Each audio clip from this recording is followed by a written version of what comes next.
Relatório ou diagnóstico. Você pode estar cometendo um grande erro sem saber. E esse erro pode até colocar a sua atuação em risco. Afinal, psicopedagoga pode ou não emitir um diagnóstico? Fica aqui comigo nesse vídeo que eu vou te explicar a diferença entre relatório, diagnóstico e o que realmente está dentro da sua atuação. Mas antes, eu preciso te dizer que esse canal ele foi feito para você. Qualquer dúvida que tiver, coloca aqui nos comentários que eu vou te responder. E já faz o seguinte, se inscreve aqui no canal se você não é inscrita e me segue lá no Instagram também para me acompanhar. Eu tô lá todos os dias. Bora pro vídeo?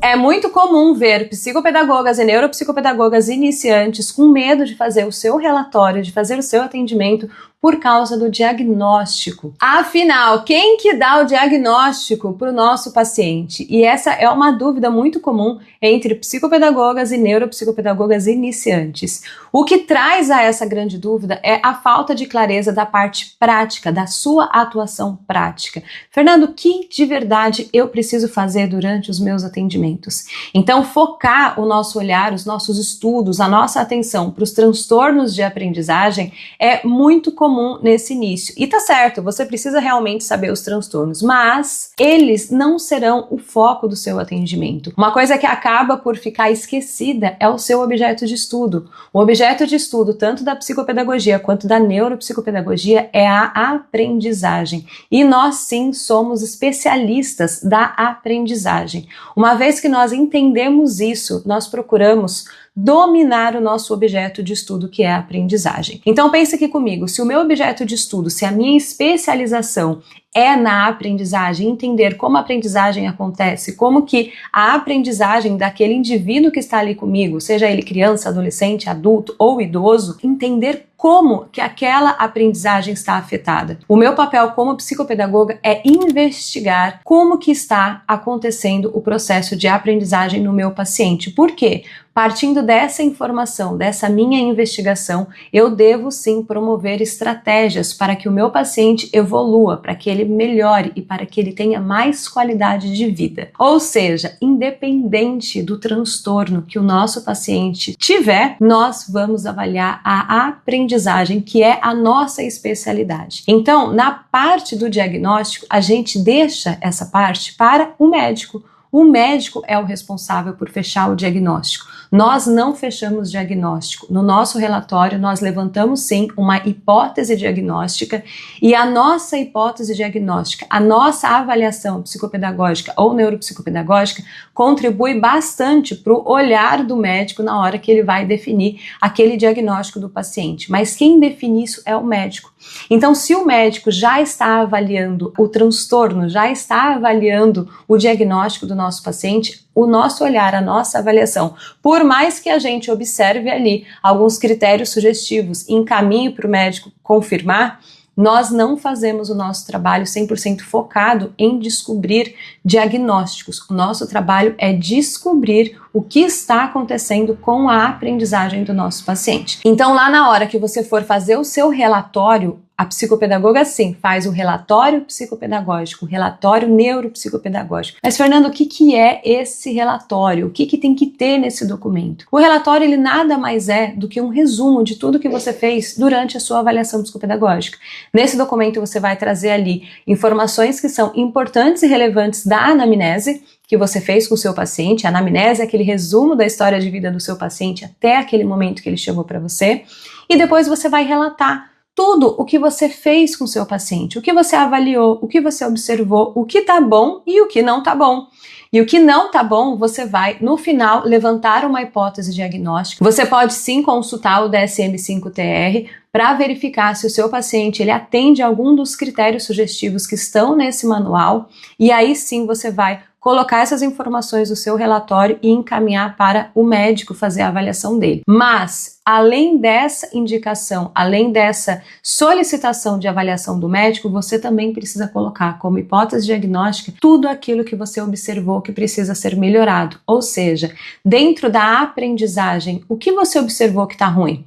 O que você vai fazer para melhorar? Qual é a sua proposta de intervenção para aquele paciente? Outro erro muito comum que eu vejo nas iniciantes é mandar o relatório para o médico, fazer o encaminhamento para o especialista e ficar aguardando o retorno do especialista para começar a intervenção com o paciente. Isso está errado, porque você nunca vai fazer uma intervenção focada no diagnóstico do paciente. A sua intervenção, ela é sempre focada naquilo que você identificou, na sua avaliação, que precisa ser feito. Ou seja, você avaliou, você já sabe o que precisa fazer e agora você vai ficar esperando o aval de um outro profissional para começar o seu trabalho? Não, isso não deve acontecer. Você começa sim imediatamente. Avaliou, você inicia imediatamente o seu processo de intervenção psicopedagógica, confiando no seu olhar relacionado ao que você investigou na aprendizagem daquele paciente, porque independente do transtorno que ele tiver, independente do diagnóstico e do laudo que ele trouxer,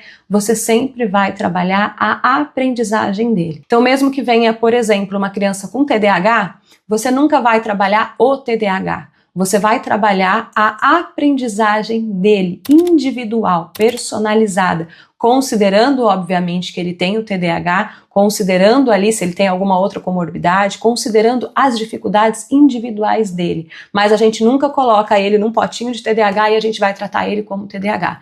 Nós não tratamos o TDAH, nós tratamos a aprendizagem dele sempre. O mesmo acontece para pacientes que trazem qualquer outro tipo de transtornos ou de diagnóstico. A gente nunca foca no diagnóstico, nós não tratamos o diagnóstico. Quem trata o diagnóstico é o médico.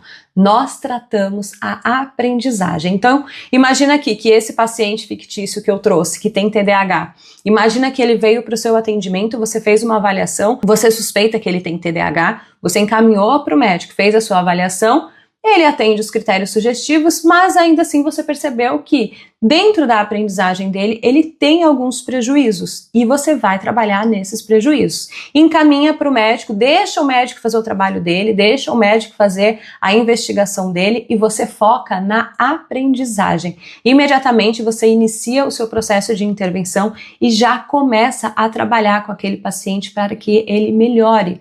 Se esse paciente recebeu o laudo de TDAH ou não, você já está promovendo qualidade de vida, você já está ajudando esse paciente a melhorar. Então, quando você entende o seu papel como profissional, como uma especialista da aprendizagem, as coisas ficam mais claras e fazem mais sentido. Então, no seu relatório, você vai colocar assim, a sua hipótese diagnóstica. Hipótese diagnóstica. Você não fecha diagnóstico, você não faz um laudo. Quem faz isso é o médico, o neuropsicólogo, o neuropediatra, o neurologista.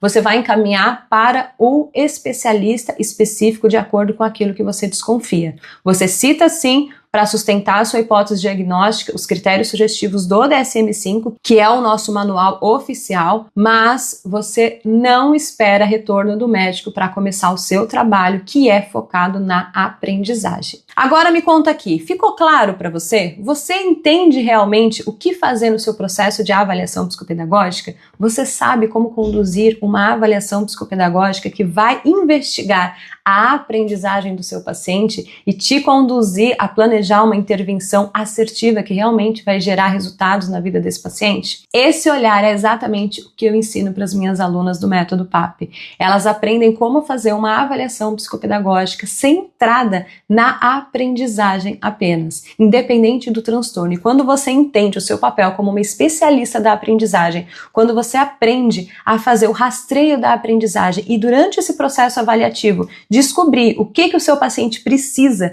você tem clareza, você tem flexibilidade, autonomia para criar o seu processo de intervenção e fazer o seu trabalho como deve ser feito. E principalmente, promover qualidade de vida para o seu paciente, que essa sim é a nossa função principal. Agora conta aqui pra mim como que é esse assunto aí na sua cabeça. Tá tudo tranquilo em relação a relatório, diagnóstico, avaliação? Conta aqui pra mim qual é a sua maior dificuldade dentro da prática psicopedagógica ou neuropsicopedagógica. Como eu já falei no início, esse canal ele é feito pra você. Então agora comenta aqui pra mim quais são os assuntos que você gostaria que eu trouxesse aqui, que eu fizesse vídeos e mais aulas aqui pra vocês. Bora? Então conta comigo.